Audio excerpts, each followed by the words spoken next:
Hi guys, welcome back to my channel, Malasa Alok Kannada channel. Actually ಇದು ಮನೆ shift ಆಗಿ 3ನೇ ದಿನ. ಸೊ ಈ ರೀತಿ ಮನೆ ಅರೇಂಜ್ ಆಗಿದೆ. ಟಿವಿ ಕೂಡ ನಿನ್ನೆ ಎಲ್ಲ ಸೆಟ್ ಆಯಿತು. ಜಿಯೋ ಅವರು ಬಂದು ಕನೆಕ್ಷನ್ ಕೊಟ್ಟು ಹೋಗಿದ್ದಾರೆ. ಸೊ ಆಲ್ಮೋಸ್ಟ್ ಒಂದು 80% ಮನೆ ಕಂಪ್ಲೀಟ್ ಆಗಿದೆ. ಇನ್ನು ಚಿಕ್ಕ ಪುಟ್ಟ ಐಟಮ್ಸ್ಗಳು ಪುಡಿ ಐಟಮ್ಸ್ಗಳೆಲ್ಲ ಅಲ್ಲೇ ಇದೆ. ಎಲ್ಲಿ ಸೇರಿಸೋದು ಅಂತ ಗೊತ್ತಾಗ್ತಾ ಇಲ್ಲ. ಹಾಗಾಗಿ ಅದು ಅಲ್ಲಲ್ಲೇ ಇದೆ. ಸೊ ದೇವ್ರ ಮನೆ ತಂದು ಇಟ್ಟಿದ್ದೀವಿ. ಇನ್ನು ದೇವ್ರ ಸಾಮಾನುಗಳೇನು ಇಟ್ಟಿಲ್ಲ, ಅದು ಎಲ್ಲ ರೆಡಿ ಮಾಡಬೇಕು. ಹಾಗಾಗಿ ಸಿಂಪಲ್ಲಾಗಿ ಮೊನ್ನೆ ಹಾಲು ಉಕ್ಕಿಸ್ಬೇಕಾದ್ರೆ ಇಟ್ಟಿರೋ ಫೋಟೋನೇ ಇಲ್ಲಿ ಇಟ್ಬಿಟ್ಟು ಅದಕ್ಕೆ ಪೂಜೆ ಮಾಡಿದ್ದೀವಿ. ಇನ್ನೂ ಒಂದು ದಿನ ಆಗುತ್ತೆ, ಮೋಸ್ಟ್ಲಿ ಶುಕ್ರವಾರ ಆಗ್ಬೋದು. ಶುಕ್ರವಾರ ಪೂಜೆಗೆ ರೆಡಿ ಆಗುತ್ತೆ ದೇವ್ರ ಮನೆ. ಅಲ್ಲಿ ತನಕ ಇದು ಹೀಗೆ ಇರುತ್ತೆ ಖಾಲಿ. ಯಾಕಂದರೆ ಇನ್ನೂ ದೇವ್ರ ಮನೆ ಎಲ್ಲ ತೊಳಿಬೇಕು, ಅದಕ್ಕಿನ್ನೂ ಟೈಮ್ ಆಗಿಲ್ಲ. ಸೊ ಏನೇನಾಗಿದೆ ಎಲ್ಲ ನೋಡಿ. ಮನೆ ಕ್ಲೀನಿಂಗ್ ಮಾಡ್ಕೊಳ್ತಾನೆ, ಸಾಮಾನುಗಳೆಲ್ಲ ಜೋಡಿಸ್ಕೊಳ್ತಾನೆ. ಹಾಗೆ ಲೈಟಾಗಿ ಚಿತ್ರಾನ್ನಕ್ಕೆ ಗೊಜ್ಜು ರೆಡಿ ಮಾಡಿ ಇಟ್ಟಿದ್ದೀನಿ. ಲಾಸ್ಟಿಗೆ ನಿಂಬೆಹಣ್ಣು ಬೇಕಾದರೆ ಹಾಕೊಳ್ಳೋಣ ಅಂತ ಇಟ್ಟಿದ್ದೀನಿ. ಹಾಗೆ ನೆಂಚ್ಕೊಳ್ಳೋದಕ್ಕೆ ಆಲೂ ಫ್ರೈ ಕೂಡ ಮಾಡಿ ಇಟ್ಟಿದ್ದೀನಿ. ಚೆನ್ನಾಗಿರುತ್ತೆ, ಸ್ವಲ್ಪನೇ ಸಾಕಾಗುತ್ತೆ ಇದು. ಅನ್ನನೂ ರೆಡಿ ಇದೆ. ಈಗಾಗಲೇ 1:15 ಆಯಿತು ಟೈಮು. ಸೊ ಈ ರೀತಿ ಕಿಚನ್ ಕೂಡ ರೆಡಿ ಆಗಿದೆ. ಇನ್ನೂ ಮೆಸಪ್ ಎಲ್ಲ ಹಾಗಾಗೇ ಇದೆ. ಎಲ್ಲ ಲಾಸ್ಟ್ ಮೂಮೆಂಟಲ್ಲಿ ಇನ್ನೂ ಸ್ವಲ್ಪ ಜೋಡಿಸ್ಕೋಬೇಕು. ಆ್ಯಕ್ಚುಲಿ ಇವತ್ತು ನಾನು ಊರಿಗೆ ಹೋಗ್ತಾಯಿದ್ದೀನಿ.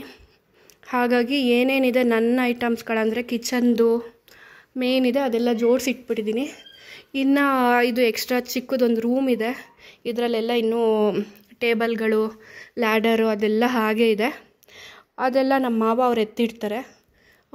ಹಾಗಾಗಿ ಅದು ಹಾಗೆ ಬಿದ್ದಿದೆ. ಪಾಪ ಅವರು ರೆಸ್ಟ್ ಇಲ್ದಂಗೆ ಮಾಡ್ತಾನೇ ಇದ್ದಾರೆ ಒಂದೊಂದೇ ಕೆಲಸಗಳನ್ನ. ಸೊ ಇಷ್ಟ ಆಗಿದೆ. ಇವತ್ತು ಈವ್ನಿಂಗ್ ನಾನು ಊರಿಗೆ ಹೊರಟಿದ್ದೀನಿ. ಮಕ್ಕಳನ್ನು ಕರ್ಕೊಂಡು ಹೋಗ್ತಾ ಇದ್ದೀನಿ. ಸೊ ಫುಲ್ ಎಕ್ಸೈಟ್ ಆಗಿದ್ದೀನಿ. ಹೇಗೆ ನಡೆಯುತ್ತೆ ಏನು ಅಂತ ಗೊತ್ತಿಲ್ಲ, ನೋಡಬೇಕು. ಹಾಯ್ ಪಾಪು,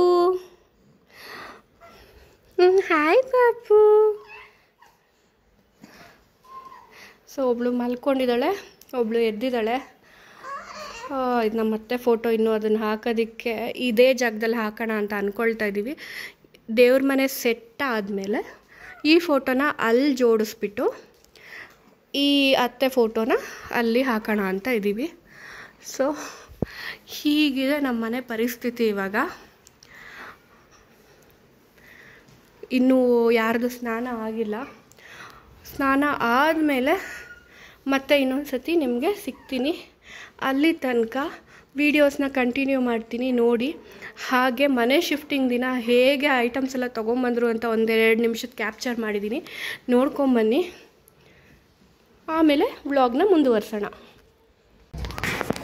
ಮನೆ ಶಿಫ್ಟಿಂಗಿಗೆ ಮೂವರ್ಸ್ ಆ್ಯಂಡ್ ಪ್ಯಾಕರ್ಸ್ಗೆ ಹೇಳಿದ್ವಿ. ಸೊ ಅವರೇ ಶಿಫ್ಟ್ ಮಾಡ್ತಾ ಇದ್ದಾರೆ.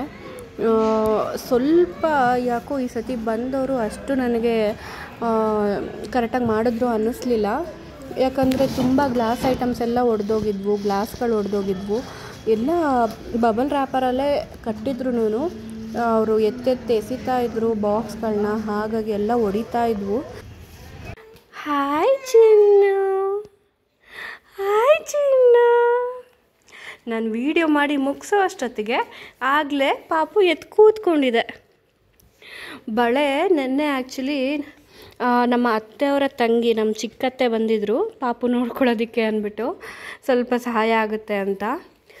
ಅವರು ಪಾಪುಗೆ ಈ ಥರ ಗಾಜಿನ ಬಳೆ ಹಾಕಿದ್ದೆ 2. ಸೊ ಗಾಜಿನ ಬಳೆ ಹಾಕಬಾರ್ದು, ತೆಗಿ, ಎಲ್ಲಾದರೂ ಹೊಡ್ಕೊಂಬಿಟ್ರೆ ಕಷ್ಟ ಅಂದ್ಬಿಟ್ಟು ತೆಗೆದ್ಬಿಟ್ರು ಗಾಜಿನ ಬಳೆ. ಅದಕ್ಕೆ ಪಾಪು ಕೈ ಇವಾಗ ಖಾಲಿ. ಸೊ ಊರಿಗೆ ಹೋಗೋದ್ರಿಂದ ಏನಾದರೂ ಹಾಕಬೇಕು, ಇಲ್ಲ ದೃಷ್ಟಿಗಿಷ್ಟಿ ಆಗುತ್ತೆ ಅಂತ ನನಗೂ ಭಯ ಇದೆ. ಅದಕ್ಕೆ ಏನಾದರೂ ಬ್ಯಾಂಗಲ್ ಸ್ಟೋರಲ್ಲಿ ಈ ಥರದೇ ಪ್ಲ್ಯಾಸ್ಟಿಕ್ದೇ ಒಂದು ತೊಗೊಂಬರಬೇಕು. ಪಾಪುಗಳು ಇನ್ನೂ ಚಿಕ್ಕವಾದ್ರಿಂದ ಅವುಗಳ ಸೈಜ್ ಕೂಡ ಸಿಗೋದಿಲ್ಲ. ತುಂಬ ಕಷ್ಟಪಟ್ಟು ಹುಡುಕಬೇಕು. ಸಿಗುತ್ತೆ ನೋಡಿ ಈ ಸೈಜ್. ಇದು ಆ್ಯಕ್ಚುಲಿ ದೇವಸ್ಥಾನದಲ್ಲಿ ಕೊಟ್ಟಿದ್ದು ಬಳೆ. ನಮ್ಮ ಅಜ್ಜಿ ತೊಗೊಂಬಂದು ಕೊಟ್ಟಿದ್ರು, ಅಂದರೆ ಪಾಪುಗಳ ಮುತ್ತಜ್ಜಿ. ಅವರು ದೇವಸ್ಥಾನದಲ್ಲಿ ಎಲ್ಲೋ ತೊಗೊಂಡಿದ್ದು ಅಂತ ಹೇಳ್ತಾಯಿದ್ರು ಪಾಪುಗಳಿಗೆ ಅಂತಲೇ. ಈ ಚಿಕ್ಕವಳಿಗಾಗಲ್ಲ, ದೊಡ್ಡವಳಿಗೆ ಕರೆಕ್ಟ್ ಸೈಜ್ ಆಗುತ್ತೆ ಅಂದ್ಬಿಟ್ಟು ಹಾಕಿದ್ದೆ. ಅದೇ ಎಲ್ಲಾದರೂ ಒಡ್ಕೊಂಡ್ರೆ ಕಷ್ಟ, ಕೈ ಕಾಲು ಎಲ್ಲ ಆಡಿಸ್ತಿರ್ತಾಳೆ ಅಂದ್ಬಿಟ್ಟು ತೆಗೆದ್ರು. ಈಗ ಅದಕ್ಕೆ ಏನಾದರೂ ಹೊಸದು ತರಬೇಕು. ಅಲ್ಲಿ ತನಕ ಬೋಡ ಕೈ ಪಾಪಚ್ಚಿದು ಅಲ್ಲಮ್ಮ. ಇನ್ನೂ ಸ್ನಾನ ಆಗಿಲ್ಲ, ಕಾಯ್ತಾ ಇದ್ದೀವಿ. ಅವ್ರ ಅತ್ತೆ ಬರಬೇಕು. ಅವ್ರ ಅತ್ತೆ ಬಂದರೆ ಪಾಪುಗಳದ್ದು ಸ್ನಾನ ಮಾಡಿಸಿ ಕರ್ಕೊಂಡು ಹೋಗ್ತೀವಿ. ಅಲ್ಲಿ ತನಕ ಇವು ಹೀಗೆ ಮಲ್ಕೊಂಡು ಆಟ ಆಡ್ತಾ ಇರ್ತವೆ ಅಲ್ಲಮ್ಮ. ಅಡುಗೆ ಎಲ್ಲ ರೆಡಿ ಇರೋದ್ರಿಂದ ಏನು ಚಿಂತೆ ಇಲ್ಲ, ಆರಾಮಾಗಿ ಕೂತಿದ್ದೀನಿ ಟಿ ವಿ ನೋಡಿಕೊಂಡು.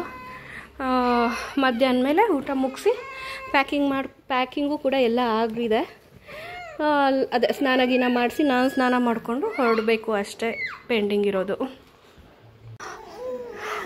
ಪಾಪುಗಳ್ದಿಬ್ರದ್ದು ಸ್ನಾನ ಆಯಿತು. ಊರಿಗೆ ಹೋಗೋದಕ್ಕೆ ರೆಡಿಯಾಗಿ ಮಲಗಿದ್ದಾರೆ. ಪಾಪು ಏನದು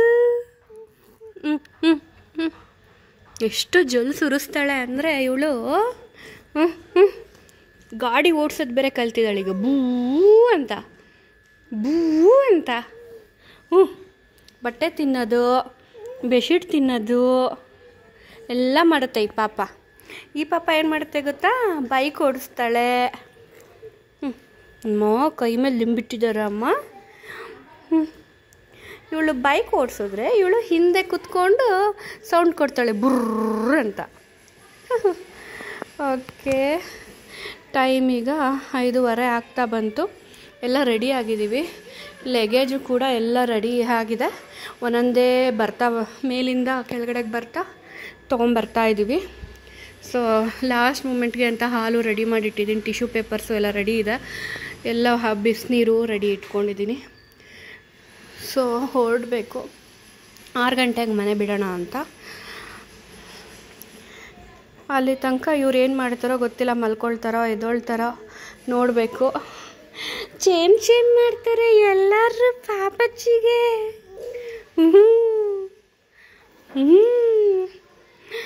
ಪಾಪಚ್ಚಿಗಳು. ಸೊ ಈ ಥರ ನಡೀತಾ ಇದೆ. ತುಂಬ ಬಟ್ಟೆಗಳೆಲ್ಲ ತೊಗೊಂಡಿದ್ದೀನಿ, ಯಾಕಂದರೆ ಊರಲ್ಲಿ ಮಳೆ ಅಂತ ಹೇಳ್ತಾಯಿದ್ರು. ಸೊ ಹಾಗಾಗಿ ಈ ಥರ ಬ್ಲ್ಯಾಂಕೆಟ್ಸ್ಗಳು ಒಂದು 4 ಎತ್ಕೊಂಡಿದ್ದೀನಿ. ಮತ್ತು ಸ್ವಲ್ಪ ತಿಕ್ಕಾಗಿರೋ ಅಂಥದ್ದು ಈ ಥರದ್ದು 1-2 ಇಟ್ಕೊಂಡಿದ್ದೀನಿ.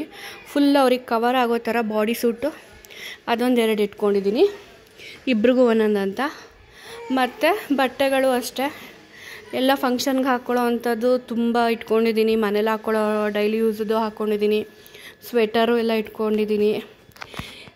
ಆ್ಯಕ್ಚುಲಿ ಈ 6 ತಿಂಗಳು ಮಕ್ಕಳಿಗೆ ಹೆಂಗೆ ಎಲ್ಲರೂ ಸ್ವೆಟರು, ಟೋಪಿ ಮತ್ತು ಸಾಕ್ಸು, ಗ್ಲೌಸು ಎಲ್ಲ ಹಾಕ್ಕೊಂಡು ಇಟ್ಕೊಂಡಿರ್ತಾರೆ. ನಮ್ಮದು ಮಾತ್ರ ಏನೂ ಹಾಕಿಸ್ಕೊಳ್ಳೋದಿಲ್ಲ.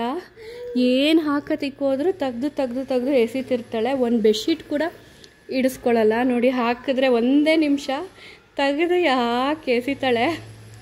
ಇಬ್ಬರು ಅಷ್ಟೇ, ಇಬ್ರಿಗೂ ಹಾಗೆ ಇರೋಕ್ಕೆ ಇಷ್ಟ. ಎಂಥ ಚಳಿ ಆದ್ರೂ, ಇವತ್ತಷ್ಟು ಚಳಿ ಇದೆ ಆದ್ರೂ ನೋಡಿ ಒಂದು ಬೆಡ್ಶೀಟ್ ಒದಿಸ್ಕೊಳ್ದಂಗೆ ಆಟ ಆಡ್ಕೊಂಡು ಮಲಗಿದ್ದಾರೆ. ಸೊ ಊರಲ್ಲಿ ಹೆಂಗಿರ್ತಾರೋ ಗೊತ್ತಿಲ್ಲ. ಇವತ್ತೇ ಫಸ್ಟ್ ಟೈಮ್ ಇಷ್ಟು ಲಾಂಗ್ ಕರ್ಕೊಂಡು ಹೋಗ್ತಾ ಇರೋದು ಇವರಿಬ್ರು. ಸೊ ಅದೊಂಥರ ಎಕ್ಸೈಟ್ಮೆಂಟ್ ಇದೆ. ಹೇಗಿರ್ತಾರೋ ಏನು ಅಂತ. ಸದ್ಯ ಏನು ಹುಷಾರು ತಪ್ಪದೇನೆ ಆರಾಮಾಗಿ ಸೇಫಾಗಿ ನಾವು ಹೆಂಗೆ ಹೋಗಿದ್ದೀವಿ ಹಾಗೆ ವಾಪಸ್ ಬರಬೇಕು ಅಂತ ಅಂದ್ಕೊಳ್ತಾ ಇದ್ದೀನಿ. ಏನು ತೊಂದರೆ ಆಗ್ದಂಗೆ ಬಂದರೆ ಅಷ್ಟೇ ಸಾಕು. ನಮ್ಮ ಅಪ್ಪ ಅಮ್ಮನೂ ಮನೇಲಿ ಕಾಯ್ತಾ ಇದ್ದಾರೆ, ಯಾವಾಗ ಮಕ್ಕಳನ್ನ ನೋಡ್ತೀನಿ ಅಂತ. ದಿನಾ ವೀಡಿಯೋ ಕಾಲ್ ಮಾಡಿ ನೋಡ್ತಾ ಇರ್ತಾರೆ ಇವ್ರನ್ನ. ಇವತ್ತು ಡೈರೆಕ್ಟಾಗಿ ಹೋಗಿ ಮೀಟ್ ಮಾಡ್ತೀವಿ. 3 ಡೇಸ್ ಆಗಿದೆ. ಅಜ್ಜಿ ತಾತನ ಮಿಸ್ ಮಾಡ್ಕೊಳ್ತಾ ಇದ್ದಾರೆ. ಅಪ್ಪ ಅಮ್ಮ ಏನಾದರೂ ವೀಡಿಯೋ ಕಾಲ್ ಮಾಡಿದ್ರೆ ಫುಲ್ಲು ಅಳಕ್ಕೆ ಶುರು ಮಾಡಿಬಿಡ್ತಾರೆ ನೆನೆಸ್ಕೊಂಡು. ನೆನ್ನೆ ಹಾಗೆ ಆಯಿತು, ರಾತ್ರಿ ಎಲ್ಲ ಮಲಗಿಲ್ಲ, ಅಳ್ತಾನೇ ಇದ್ಲು. ವೀಡಿಯೋ ಕಾಲ್ ಮಾಡಿ ಅಮ್ಮನ ತೋರಿಸಿದ್ದಕ್ಕೆ ನೆನಪಿಸ್ಕೊಂಡು ರಾತ್ರಿ ಎಲ್ಲ ಅಳ್ತಾನೇ ಇದ್ಲು. ಸೊ ಮನೆಗೆ ಹೋಗಿ ಡೈರೆಕ್ಟಾಗಿ ಮೀಟ್ ಆಗೋಣ. ಓಕೆ ಬನ್ನಿ, ನಮ್ಮ ಜೊತೆ ನೀವು ಕೂಡ ನಮ್ಮೂರಿಗೆ ಟ್ರಾವೆಲ್ ಮಾಡಿ ಇವತ್ತು. ಹೊರಡೋ ಟೈಮಿಗೆ ವೀಡಿಯೋ ಮಾಡೋಣ ಅಂತ ಅಂದ್ಕೊಂಡೆ, ಬಟ್ ಆಗಲೇ ಇಲ್ಲ. ಎಷ್ಟು ಬರೀ ಕೆಲಸಗಳೇ ಆಗೋಯ್ತು. ಮತ್ತು ಇದಿಟ್ಕೊಂಡ ಅಂತ ಒಂದೊಂದೇ ನೆನಪಿಸ್ಕೊಂಡು ಒಂದೊಂದೇ ಇಟ್ಕೊಳ್ತಾನೇ ಇದ್ದೆ ಕೊನೆ ಮೂಮೆಂಟ್ ತನಕನೂ. ಹಾಗೆ ನಮ್ಮ ಜೊತೆ ಟ್ರಾವೆಲ್ ಮಾಡೋದಕ್ಕೆ ಒಬ್ಬರು ನನ್ನ ಫ್ರೆಂಡ್ ಬರ್ತಾಯಿದ್ರು. ಅವರು ಕೂಡ ಬರೋದು 6:30 ಆಗೋಯಿತು. ಸೊ ಅವ್ರು ಬಂದ್ರ, ಮನೆ ರೀಚ್ ಆದ್ರ, ಅಡ್ರೆಸ್ ಗೊತ್ತಾಯ್ತು ಅಂತ ಅವ್ರಿಗೆ ಕಾಲ್ ಮಾಡೋದು, ಇದರಲ್ಲೇ ಟೈಮ್ ಹೋಯಿತು. ನನಗೆ ಕರೆಕ್ಟಾಗಿ ಏನೂ ಇದು ಮಾಡೋದಕ್ಕಾಗಲಿಲ್ಲ, ವೀಡಿಯೋಗಳನ್ನೆಲ್ಲ ರೆಕಾರ್ಡ್ ಮಾಡೋದಕ್ಕೆ. ಮತ್ತು ಅಲ್ಲಿ ಕೂಡ ನಮ್ಮ ಮಾವ, ಅತ್ತಿಗೆ ಮಗ ಎಲ್ಲರೂ ಮಕ್ಕಳನ್ನ ಬಿಟ್ಟಿರಬೇಕಲ್ಲ ಅನ್ನೋ ಬೇಜಾರಲ್ಲಿ ಅವರು ಕೂಡ ಬಾಯ್ ಮಾಡ್ತಾಯಿದ್ರು. ಹಾಗಾಗಿ ಎಲ್ಲ ಅದರಲ್ಲಿ ಬ್ಯುಸಿ ಇದ್ವಿ, ವೀಡಿಯೋ ಏನು ಮಾಡ್ಕೊಳ್ಳೋದಕ್ಕಾಗಲಿಲ್ಲ. ಸೊ ಡೈರೆಕ್ಟು ನೆಕ್ಸ್ಟ್ ವೀಡಿಯೋದಲ್ಲಿ ನಾನು ನೆಕ್ಸ್ಟ್ ವ್ಲಾಗಲ್ಲಿ ಡೈರೆಕ್ಟು ಊರಿಂದ ಶುರು ಮಾಡ್ತೀನಿ. ಮಿಸ್ ಮಾಡದೆ ನೋಡ್ತಾಯಿರಿ. ಊರು ಹೇಗಿದೆ ಏನು ಎಲ್ಲ ನಿಮಗೆ ತೋರಿಸ್ತೀನಿ. ಆವಾಗ ನಿಮಗೆ ಗೊತ್ತಾಗುತ್ತೆ ನಾವು ಹೇಗೆ ಟ್ರಾವೆಲ್ ಮಾಡ್ಕೊಂಬಂದ್ವಿ ಏನು ಅಂತ. ಸೊ ಅಲ್ಲಿ ತನಕ ನನ್ನ ಚಾನಲ್ನ ನೋಡಿ ಸಬ್ಸ್ಕ್ರೈಬ್ ಮಾಡಿಕೊಂಡು ಹಾಗೆ ಲೈಕ್ ಕೂಡ ಮಾಡಿ. ಓಕೆ, ಬಾಯ್.